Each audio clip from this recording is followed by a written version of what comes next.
자, 오늘 말씀 제목 한번 같이 읽어보면 좋을 것 같습니다. 오늘 말씀 제목 같이 읽어보겠습니다. 예수님과 사랑하는 사이가 됩시다. 아멘. 예수님과 사랑하는 사이가 됩시다. 쏠림 현상이 있습니다. 이쪽으로만 많이 가서 앉으면 되실 것 같아요. 그러나 한번 주의 옆에 보면서 같이 한번 이야기해 봅시다. 예수님과 사랑하는 사이가 됩시다. 예수님과 사랑하는 사이가 됩시다. 여러분, 이게 간단한 얘기인 것 같은데요, 정말 중요한 얘기입니다. 예수님과 사랑하는 사이가 되는, 정말 예수님과 예수님 사랑합니다. 또 예수님의 사랑을 입을 때 그걸 고백할 수 있거든요. 우리가 그냥 나 지금부터 예수님 사랑해야지, 나 지금부터 예수님 사랑할 거야, 이렇게 한다고 되어지는 게 아니라 우리가 예수님의 사랑을 받은 것을 깨달을 때, 알 때, 그러니까 예수님을 만날 때, 여러분 주 옆에 계신 분들 주로 가족들인데 가족이 나를 사랑하는 거 어떻게 아세요? 늘 보니까 아시는 거예요. 만나니까 아시는 거고 그 사랑을 받아왔습니다. 그죠? 우리 자녀들이 부모님이 나를 사랑하는 거 어떻게 알아요? 부모님이 나를 사랑해 준 그 사랑을 받아봤습니다. 우리가 자녀들이 부모님을 사랑하는구나, 부모님들이 우리 아들이, 우리 딸이, 내 자녀들이 나를 사랑하는 거 어떻게 알아요? 그런 경험을, 사랑을 주고받는 경험을 있어봤기 때문에. 그래서요, 예수님과 사랑하는 사이가 되는 것은 정말 중요한데 받아봐야 되고 또 해봐야 하고. 이 세상을 살아가면서 가장 중요한 말씀, 예수님과 사랑하는 사이가 되는 거죠. 그리고 우리가요, 예수님과 사랑하는 사이가 돼야 한다고 이야기할 때 우리가 오해하지 말아야 하는 부분이 있습니다. 우리가 주로 어떤 오해를 하냐면요, 예수님이 나를 사랑하시니까 그래, 예수님이 나를 사랑하시잖아, 그러니까 나는 내 마음대로 해도 돼, 이런 오해를 하는 거죠. 그러니까 나를 사랑하니까, 우리 관계에서도 그렇잖아요. 사람들 관계에서도 나를 사랑하니까 나는 당연히 다 이해할 거야, 내 마음대로 해도 돼. 그러면 어떻게 돼요? 사랑이 힘들어지는 거죠. 사랑한다는 것이 그런 의미가 아니잖아요. 근데 예수님이 더더욱 그렇거든요. 예수님이 우리를 사랑한다니까 나는 내 마음대로 해도 아무거나 해도 돼, 이게 절대 아니라는 거예요. 예수님을 사랑하기에 오히려 우리는요, 그 예수님의 마음과 한 마음이 돼야 돼요. 반대라는 거죠. 예수님을 사랑하기 때문에 사랑하는 사람과 한 마음이 돼요. 사실 우리 인간관계도 우리가 그렇게 적용하면 좋아요. 우리가 누군가를 사랑할 때 그 사람을 배려를 해야 되죠. 그 사람을 존중해야 되죠. 그 사람을 생각해야 되죠. 우리는 반대로 하죠. 누군가 나를 사랑하니까 때를 씁니다. 내 뜻대로 해, 내 생각대로. 근데 예수님께서는요, 그렇게 가르쳐 주시지 않는다는 거예요. 예수님께서는요, 항상 누군가를 배려해야 돼요. 근데 그렇다고 우리가 예수님보다 나를 배려해 주세요, 그게 아니고 예수님의 뜻은 항상 옳기 때문에, 예수님의 사랑은 너무나 귀한 사랑이고 목숨까지 내어준 그 사랑이기 때문에 우리가 항상 그분을 쫓아야 된다. 그분이 항상 맞다. 그분이 항상. 오늘 나사렛의 얘기를 보면요, 나중에 자세히 말씀드리겠지만 마르다와 마리아의 바램은 무엇이었냐면요, 예수님이 일찍 오셔서 나사렛이 죽기 전에 병을 고쳐주는 것이었어요. 예수님을 사랑하고 또 예수님의 사랑을 받고 있는 나사렛 가족들의 입장에서는 당연히 사랑하는 사람, 예수님께 기대할 수 있는 기대입니다. 그런데 나사렛가 어떻게 돼요? 죽습니다. 그러면 예수님이 나사렛을 가지고 사랑하지 않은 건가요? 죽었으니까 우리는 우리 기준대로, 우리 생각대로 그렇게 속단해 버릴 수 있다는 거예요. 오늘의 삶의 상황 속에서도 우리 속단합니다. 예수님이 나를 사랑하지 않는 건가? 어떤 일어난 현상을 통해서. 예수님은 늘 내가 너를 사랑한다, 내가 너를 목숨 바쳐서 사랑한다, 나는 너에게 선한 목자다, 나는 선한 목자이기 때문에 나의 양의 목숨을 버린다, 그렇게 말씀하시고 더 말씀하시는데 우리는 우리 기준을 벗어나지 못합니다. 우리 생각을 벗어나지 못합니다. 여러분, 하나님의 생각과 일치되는 것이 정말 중요합니다. 하나님은 변하지 않는 절대자시고 우리를 만드신 분입니다. 우리를 인도하시는 그분이고 늘 변치 않는 분, 항상 우리를 사랑하시는 그분입니다. 하나님의 마음과 한 마음이 돼요. 하나님 우리를 사랑하신다면 사랑하시는 거예요. 그 사랑을 우리가 못 느끼는 것은 우리의 문제인 거죠. 그래서 그분을 더 사랑할 수 있는 모습으로 나아가야 돼요. 변함없는 그분, 변함없는 그분의 이 음성을, 뜻을 우리 같은 길을 가야 된다는 거죠. 온전히 예수님만 따라갈 수 있게 돼야 됩니다. 사무엘상 10장 26절에서 27절 보면요, 이런 말씀이 나오죠. 같이 읽겠습니다. 사무엘상 10장 26에서 27. 사울도 기브야 자기 집으로 갈 때 마음이 하나님께 감동된 유력한 자들. 제가 여기서 왜 끊냐면요, 이 유력한 자들이 것을 우리말 버전 그 비전 성경에서 보면은 용사들이라는 표현으로 번역을 했습니다. 용사. 그러니까 하나님께 감동된 용사들. 그래서 27절에는 누가 나와요? 어떤 불량되는 일인데 이 사람이 어떻게 우리를 구원하겠느냐 하고 멸시하며 예물을 바치지 않는다. 보세요. 마음이 하나님께 감동된 자들. 무슨 얘기예요? 하나님과 같은 마음을 푸는 자들, 하나님의 마음을 알고 있는 자들, 하나님의 뜻을 알고 있는 자들은 용사들이라는 표현을 써요. 용사들. 그리고 그렇지 않은 사람은 불량배예요. 불량배. 하나님의 감동이 있느냐 없느냐, 하나님의 뜻을 아느냐 모르느냐, 그것이 용사가 되기도 하고 불량. 여러분 지금 이 본문에서 잘 보여야 될 것이 여기 불량배가 있었고 여기가 용사가 있었던 게 아니에요. 둘 다 싸우는 사람들이에요. 그 당시에 다 싸움꾼들이에요. 사울 왕을 따르면서 싸움꾼이 될 것이냐, 아니면 보니까 사울아 저 왕으로 세운다고 사무엘 선지자가 하긴 했는데 보니까 용모는 좀 그런 대로 괜찮은 것 같은데 나보다 뭐 싸울 줄도 별로일 것 같고 싸움 경력도 별로 없고 나보다 별론데 나 지금 따를 수가 없네. 저걸 어떻게 저게. 그러고 이렇게 간 사람들, 그런 사람들은 불량배가 되는 거예요. 용사와 불량배의 기준이 뭐였어요?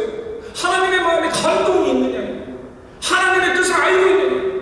여러분 성경에서 용사로 불량배로 표현하고 있다는 그 단어 여러분 주목해서 봐야 돼요.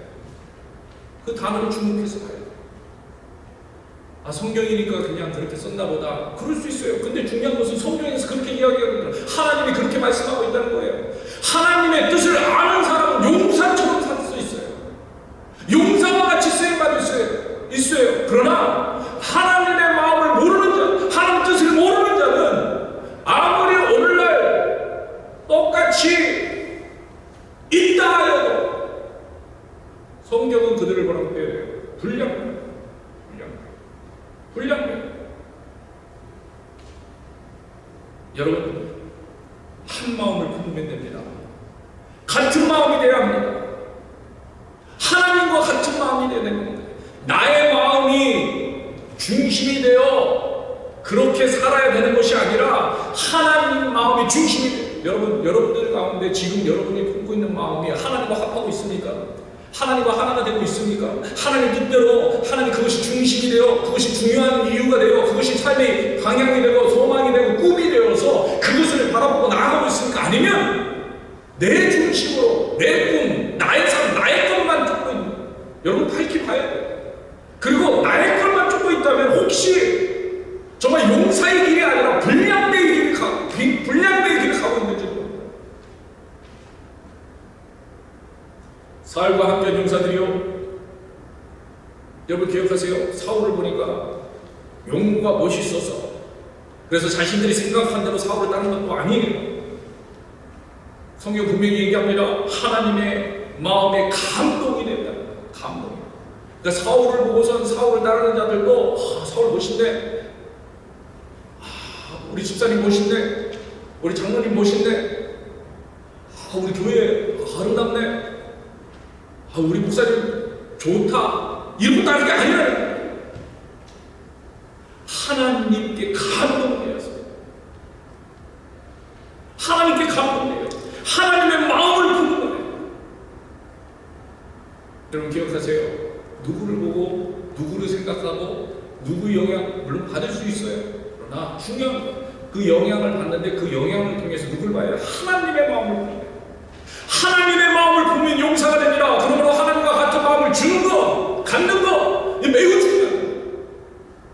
그래 용사가 돼요. 하나님 뜻을 아는 건 가장 중요한 거예요.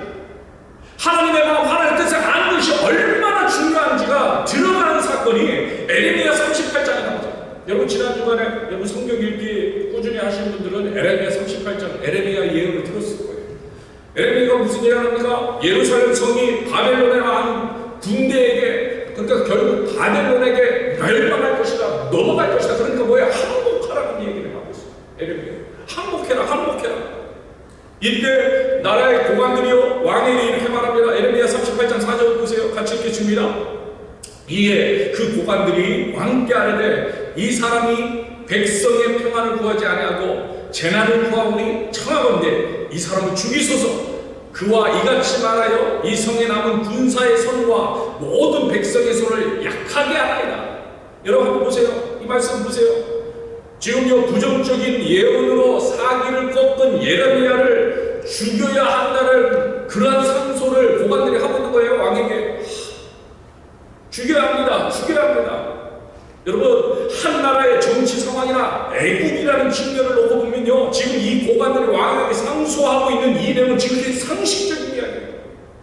그렇죠? 아마 우리라도 이런 상소를 아마 했을 거예요. 아 죽여야 됩니다. 저 사람 말 못하게 해야 됩니다. 감옥에 넣어야 됩니다. 군법으로 다스려야 됩니다. 누구라도 이렇게 말하는 것이 애국이고 정상적인 이야기예요. 바벨론에게 항복하는 자는 에레미야의 예언을 정말 말도 안 되는, 항복하자는 그 말이 정말 말도 안 되는 소리 아닙니까?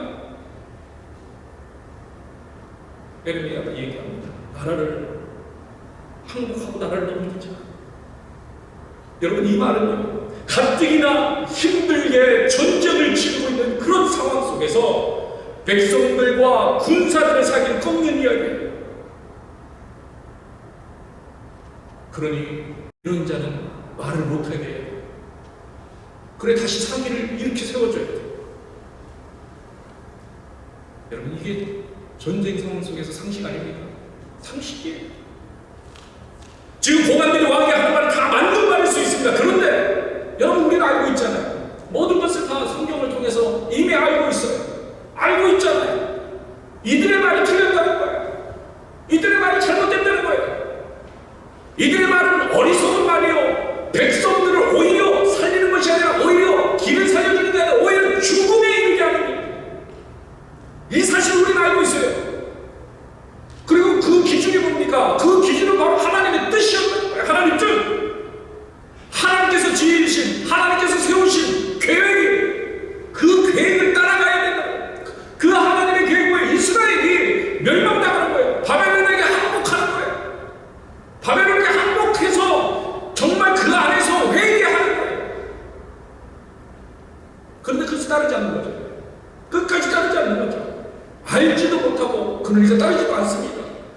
그 뜻에 따르지 않아서 어떻게 됩니까? 결국에는 비참한 채무를 맞아요. 어떻게 됩니까? 시드기야 왕 포로로 되어서 자녀들이 왕 앞에서 죽임을 당합니다. 시드기야 왕 자체도 분이 다 빼어지는 엄청난 고통을 당하죠. 이들만 그렇습니까? 온 백성이 죽고 포로로 잡혀가고 에루살렘 성 무너지고. 여러분 그렇습니다. 상식이나 당연한 것이 중요한 것이 아니라 하나님의 뜻입니다. 하나님의 무엇을 원하신가? 하나님이 무슨 계획을 가지고 계신가? 하나님이 어떤 분이신가? 사실요, 제가 이렇게 강하게 이야기하고 있지만 사실 모르는 분들이 별로 없어요. 사실 다 알아요. 사실 우리도 그 사실을 알고 있다는 거예요. 성경을 통해서 이미 알고 있습니다. 그래서 우리들은 고관들의 말을 읽으면서 어리석다고 생각을 하잖아요. 이미 이런 어리석은 하나님이 원하는 것은 에레미야를 통해서 이야기하는 것이에요. 그러면 여러분에게 묻습니다. 오늘 우리들은 어떻습니까? 오늘 우리들은 하나님들이 몰랐던 고관들을 미련하다고 말하면서 혹시 그 고관들처럼 여전히 하나님의 말씀보다 세상의 상식이나 요즘 세상에서 말하는 말에 더 귀 기울여 살고 있지는 않냐 이거예요. 하나님의 말씀이 하나님의 계획이 정말 중요하다고 이야기하면서 에레미야의 뜻을 이야기를 정말 중요하지 않냐고 이야기하면서 하나님의 말씀을 보지 않는, 하나님의 말씀을 들어서 읽지 않는, 그리고 하나님의 계획을 알려고 관심을 갖지 않는, 오늘 우리의 모습은 아니냐 이거죠. 만약에 그렇다면, 만약에 정말 중요한 것을 놓치고 사는 거예요. 정말 중요한 거예요.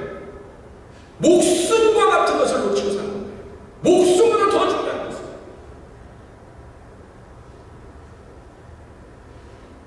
여러분, 너무나 중요한 걸 놓치고 사는 거예요. 하나님의 말씀을 읽고 또 하나님의 뜻을 간구하는 시간을 가져야 돼요. 여러분, 우리가 현장 예배를 시작하면서 우리가 다시 일어나자는 리부팅의 시간을 갖고 있습니다. 여러분, 그동안 잘 배우신 분들도 계세요. 그래도 우리는 리부팅 해야 돼요. 왜? 현장 예배를 우리가 함께 하는 시간이 다시 시작되죠. 우리가 함께 걸어갈 수 있죠. 우리가 함께 재건할 수 있죠. 함께 하나님의 나라, 하나님의 교회를 세워나가는. 어떤 분들은요, 이렇게 좌우 옆에를 보면 우리가 많이 비어 있잖아요. 그것에 신경 쓰는 분들도 있어요. 아, 저도 신경 쓸 때가 있어요. 근데 저는 신경 안 써요. 하나님이 원하시는 것은 그거 신경. 여러분, 한 사람이에요. 나 한 사람.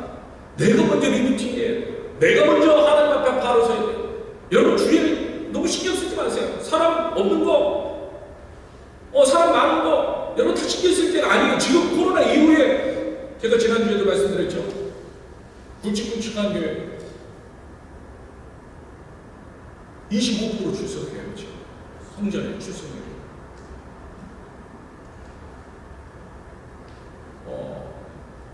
2,000명 정도 되는 교회 300명 출석하고 있어요. 지금 엄청나게 지금 흔들리고 있는 신앙. 내가 중요해. 내가 리부팅해. 내가 리부팅해. 교회에 안 나갔기 때문에 제가 신앙이 떨어졌다 이런 의미가 아니에요. 그러나 우리가 함께 할 수 있을 때는 함께 하면서 리부팅을 수고할 때 그 안에 하나님의 경험케 하는 놀라운 일들이 있다. 무엇보다 하나님 뜻을 알아야 돼요. 말씀을 읽는 리부팅 시간을 가져야 돼요. 하나님께 간구하는 기도의 리부팅 시간을 가져야 합니다. 함께하면 더 큰 힘이 됩니다. 서로 격려하면서 함께 한 마음으로 나가야 돼요. 함께 성경 읽고 격려하세요. 서로 위로하세요. 같이 하세요. 중보 기도 시간에 같이 하세요. 그리고 이 시간도 예수님의 마음을 갖고 나가야 됩니다. 예수님.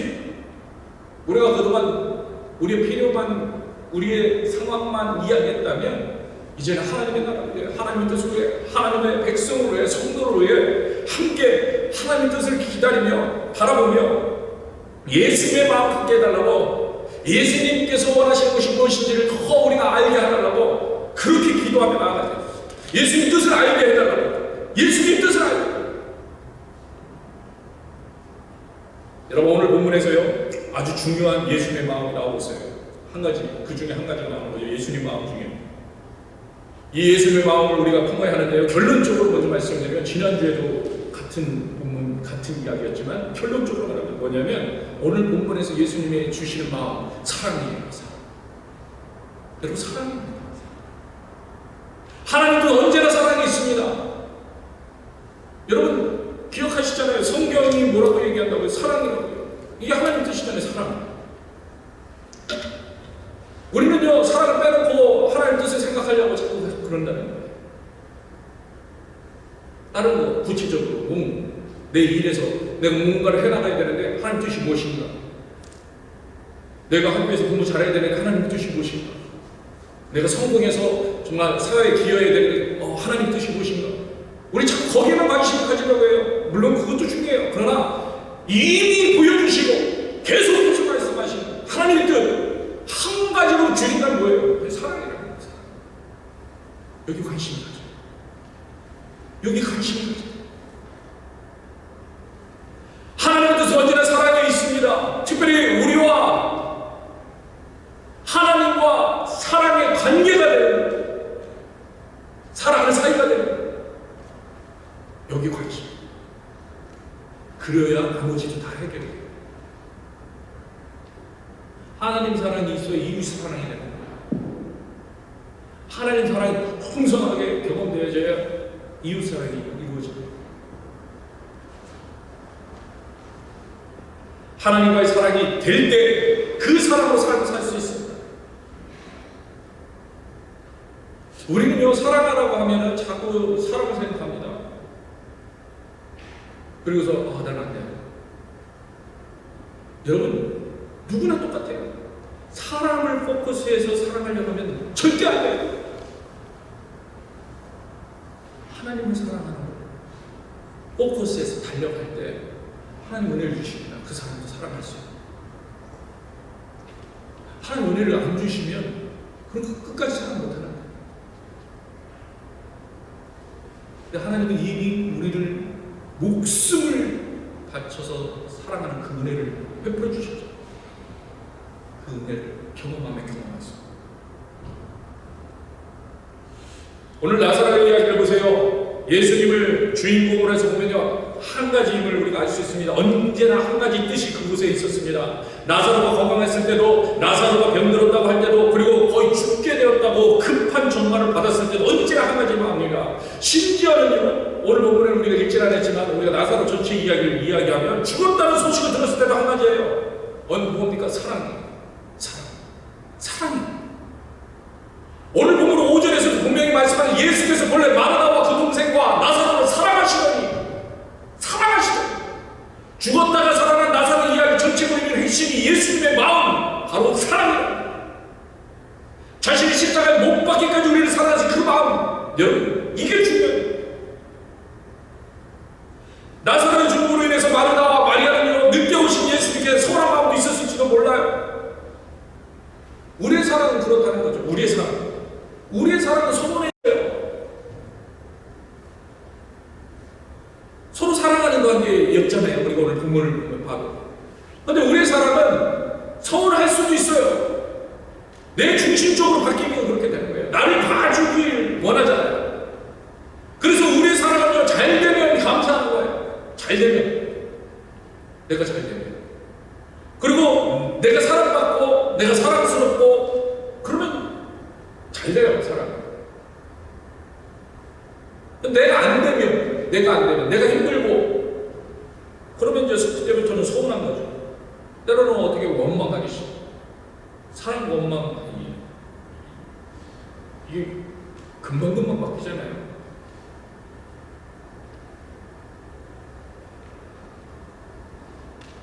원망은요, 사랑의 마음이 있을 때 원망도 가능하다. 관심이 있을 때 원망도 가능하다. 그죠? 금방 바뀌어요. 그러나 여러분, 오늘 본문에서 예수님 분명히 보여줘요. 어떤 상황에서 예수를 사랑해 주십니다. 온전히 사랑해 주십니다. 이런 예수의 마음이 우리가 큐티하고 있는 이사야서 49장에 잘 표현되어 나오잖아요. 여러분, 큐티하셨으면 한번 그 내용을 알고 있습니다. 제가 주로 예화될 때 제가 우리 같이 성경 읽기나 큐티에 나온 부분들 하나님 그 안에서 또 예화를 주세요. 잘 씁니다. 여러분이 성경 읽기 큐티 열심히 하시면 설교 드릴 때 이게 이해가 좋아요. 그러니까 열심히 하시면 좋아요. 여러분 이사야서 49장 15절 16절 보세요. 같이 읽어보겠습니다.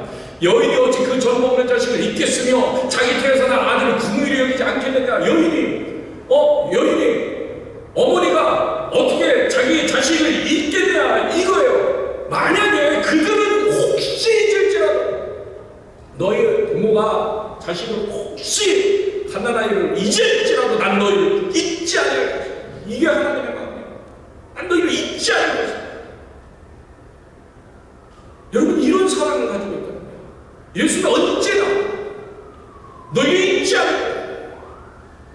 오늘 우리 신앙인에게 필요한 것이 바로 이거예요. 예수님의 한결같은 마음을 신뢰하고 믿는 거예요.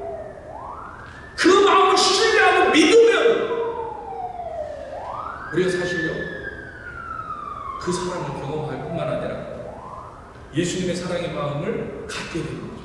갖게 되는 거예요. 신뢰하지 못하는 거예요. 이 말 자체. 우리를 목숨을 바쳐준 것까지도 아는데 이건 신뢰하지 못해요. 불안합니다. 두려워요. 여러분, 신뢰할 수 있게 되길 축복합니다. 예수님께서 내가 너와 함께 하세요. 내 목숨까지 너를 사랑해. 그 사랑을 경험하라. 그런 사랑을 경험하는 사이가 되잖아요. 예수님과 늘 사랑하는 사이가 되는, 그리고 그 마음을 지키는 거예요. 이게 중요해요. 그 마음을 지켜야 돼요. 예수님이 이미 사랑해. 우리가요, 정말 그 사랑이 뜨거울 때가 있어요. 진짜 예수님이 내가 이렇게 부족한데도 불구하고 나를 사랑해 주셨어. 그것을 깨닫고 알게 되고, 또 어떤 경로를 통해서든 알게 되는 때가 있어요. 그럼 너무 좋은 거예요. 근데 그걸 지키는, 그 마음을 우리 자꾸 뺏기는 거예요. 얼마나 많은 유혹이 있는지 몰라요. 얼마나 많은 일들을 우리 관심을 흔들어 놓는지 몰라요. 직장의 문제가 우리를 흔들어 놓아요. 자녀들의 문제가 우리를 흔들어 놓습니다.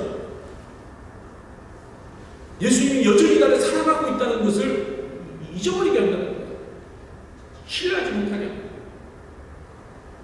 사람과의 관계도 흔들어 놓습니다. 심지어 오히려 신앙생활을 하지 않는 사람들이 더 잘 살고 더 평안하고 더 사랑받고 있는 것 같은 그런 생각까지도 갖게 됩니다. 아무런 문제가 없는 것처럼 보여요. 세상 사람.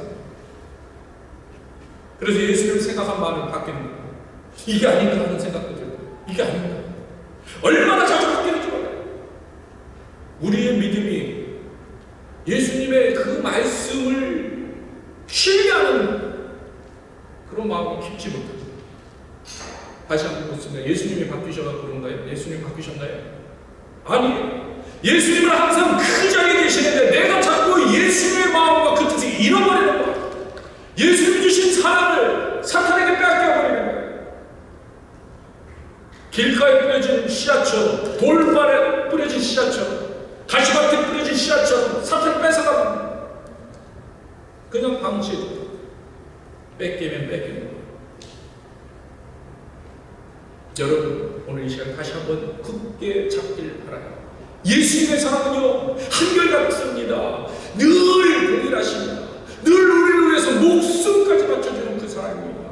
그래서 그 사랑에 감격할 수 있어요. 그 사랑을 흥분할 수 있어요. 그 사랑의 은혜, 정말 그 사랑 갖고 있는 그 감격이 우리 안에 철철이 넘쳐야 돼요. 여러분 한번 보세요. 4절이에요. 예수께서 들으시고 이르시되 이 병은 죽은 병이 아니라 하나님의 영광을 위하며 하나님의 아들이 이로 말미암아 영광을 받게 하냐. 그 다음에 요한복음 11장, 우리가 읽지 않았는데 14절 15절을 한번 같이 보세요.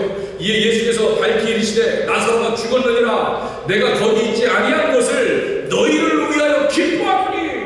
예수님이 이렇게 얘기하세요. 죽었다. 그래 나는 너희를 위해서 기뻐한다. 왜? 이로 너희로 믿게 하려면. 그러나 그에게 가자 하시. 너희로 믿게 하려면. 너희로 믿게. 여러분 다 계획이 있으셨다는 얘기예요. 다 계획이 있으셨다는 얘기예요. 사랑의 계획이 있으셨다는 얘기예요. 그 안에 사랑의 역사가 있으셨다는 얘기예요. 우리는 항상 우리 수준에서 예수님의 마음을 생각합니다. 그게 우리의 한계예요. 우리 믿음의 한계입니다. 예수님은 처음부터 그 나사렛의 병을 하나님의 영광을 위해 있는 것이다. 다시 살아날 것이다. 그리고 이 모든 것이 바로 너희를 위한 일이다. 너희를 믿음이 있게 하려 하는 것이다. 내가 믿으며 하나님의 영광을 보리라. 내 믿음대로 될지다. 내 믿음대로 될지다.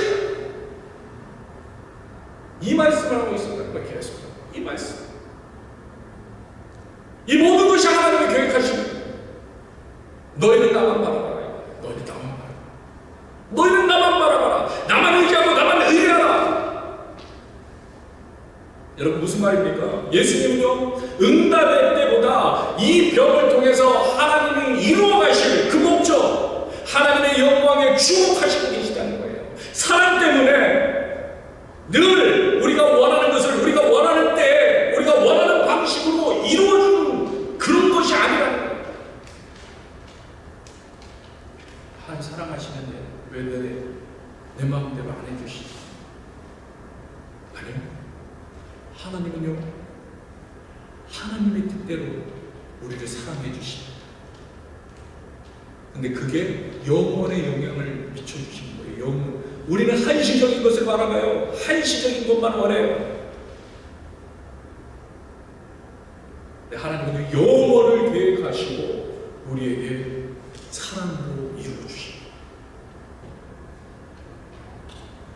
주님의 사랑을 확신하며 기도했다면 그분의 침묵과 지체마저도 사랑의 대답으로 알고 받아들여야 하는 거죠. 하나님의 시각은 한시적이지 않고 영원하기 때문이죠. 주님이 만일 우리가요 병을 고쳐달라는 기도에 매번 응답하며 건강을 회복시켜 주신다고 생각해 보세요. 여러분 그렇게 생각해 보세요. 아무도 안 죽어. 아무도 안 죽을 거예요. 근데 여러분 그게 천국이에요? 아프고 지치고 새하는 이 육신에 영원히 갇혀서 살게 된다는 거예요. 지금 눈에 보이는 응답만이 응답이라고 생각하지 마실까요? 이것이 진정한 예수님을 믿는 믿음이에요.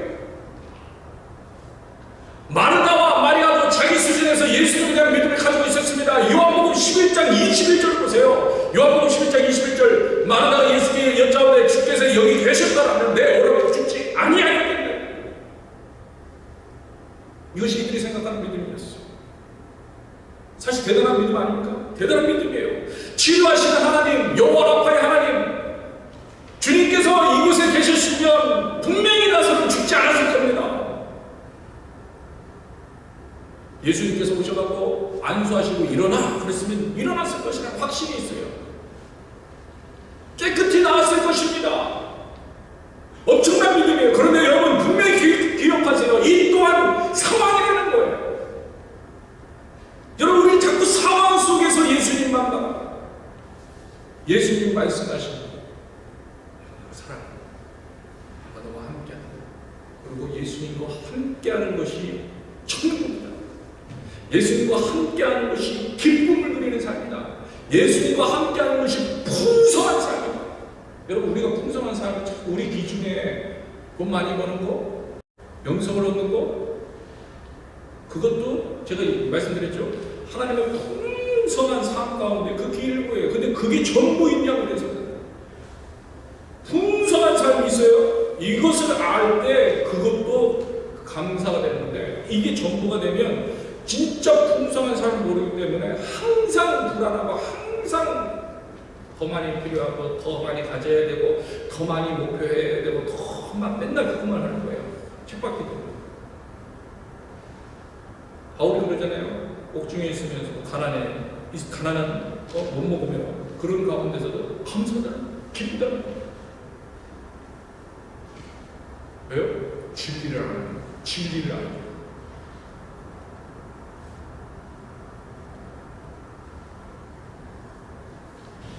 만약에 주님께서 안수해서 나사로가 나았다면 그 또한 예수님 상황, 예수님이 뭐라고 하냐? 그 또한 상황이다. 그 또한 상황. 하나님은요 이 상황에 머무르지 않습니다. 우리 믿음의 수준은 여기까지죠. 죽으면 끝입니다. 그러나 하나님은 이 상황에 머무르지 않고 계속해서 영원까지 함께 하시기를 기대하십니다. 예수님은요 이미 분명히 힘주어서 강력하게 이런 말씀하십니다. 요한복음 10장 28절 같이 읽겠습니다. 내가 그들에게 영생을 주노니 영원히 멸망하지 아니할 것이요 또 그들은 내 손에서 빼앗을 자가 없는 영생을 주겠다고 말씀. 그리고 뭐라고 말씀? 빼앗을 자가 없다. 여러분 빼앗을 자가 없다는 이유가 뭐예요? 목숨을 걸고 지키시기 때문에. 예수님 그냥 이렇게 말로만 빼앗을 자가 없어, 빼앗을 자가 없어 이게 아니에요. 예수님 분명히 말씀하십니다. 내가 목숨을 걸고 지키, 목숨을.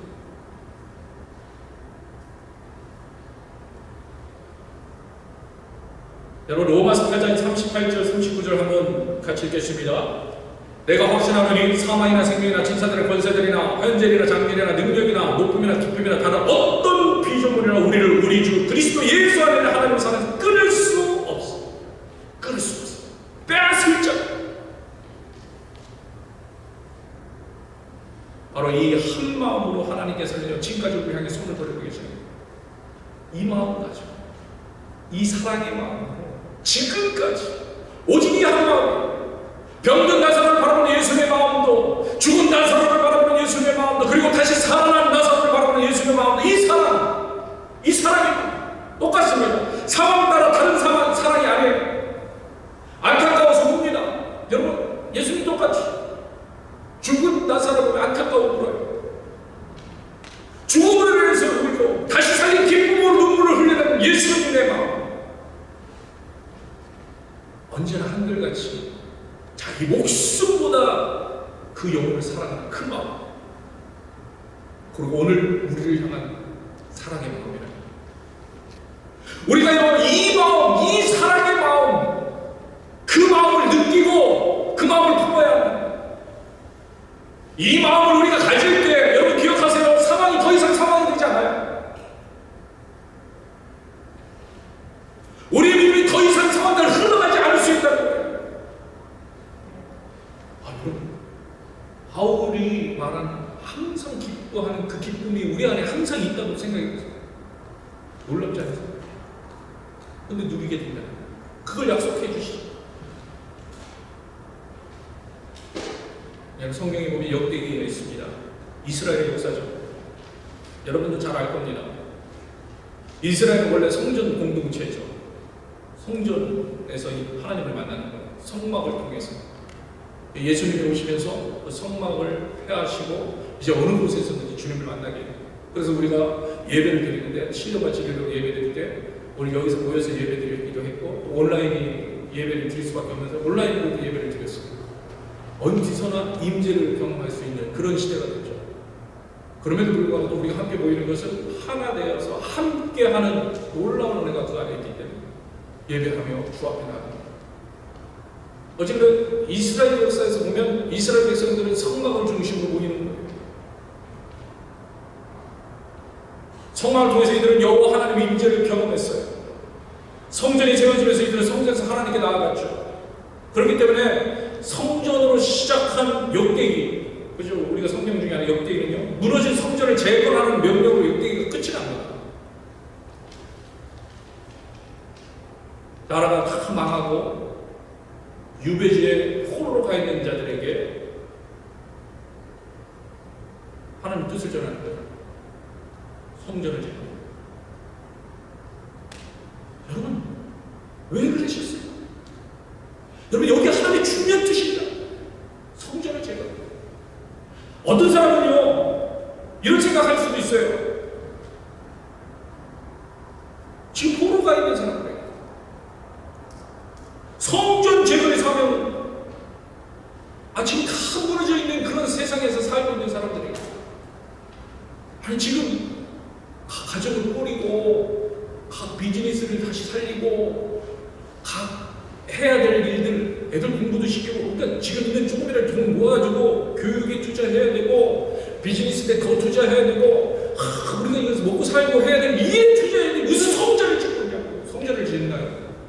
이렇게 얘기할 수 있잖아요, 그죠? 근데 하나님은 그렇게 얘기하는 게 아니에요. 성전을 지으라. 성전을 먼저 지으라. 여러분, 우리가 빨리 나가서 우리 디사이플 교회 건물을 지어야 된다, 이 얘기 하시는 게 아니에요. 지금 그 얘기 드리는 게 아닙니다. 왜요? 구약의 시대에 하나님을 만나는 장소 어디에서 성전입니다. 결국 무슨 얘기냐면 만나는 장소를 만들어라. 만나는 장소를 재건하라. 내가 너와 교제하는 장소, 너와 사랑을 나누는 장소를. 여러분, 오늘 우리가 하나님 다시 리부팅을 얘기하시잖아요. 내가 너와 만나는 장소를 만들어. 내가 너와 만나서 사랑을 나눠야 돼. 이게 가장 중요하다. 이게 너무나 중요하다. 이게 이 세상에 살아가는 제일 첫 번째 이유가 되고 목적이 되고 삶의 이유가 됩니다. 만나는 장소. 여러분, 만나는 장소를 만드신 주님을 축복합니다. 말씀을 보시는 장소, 기도하는 장소, 시간, 주님 앞에 나아가는 것이 여러분 오늘날 우리가 당하고 있는 위기에 재건하는 일이에요. 다시 이렇게 세우는 거예요. 다시 일어나 주님 앞에 나아가게 되는 주님이 부르십니다. 목숨을 걸고 내가 너를 사랑하고 목숨을 다해 내가 너를 지킬 것이다. 그러니 나와 함께 사랑을 나누자. 나오라. 그리고 들어라. 내게 여러분 들어야 그 음성을 보며 나갈 수가 있는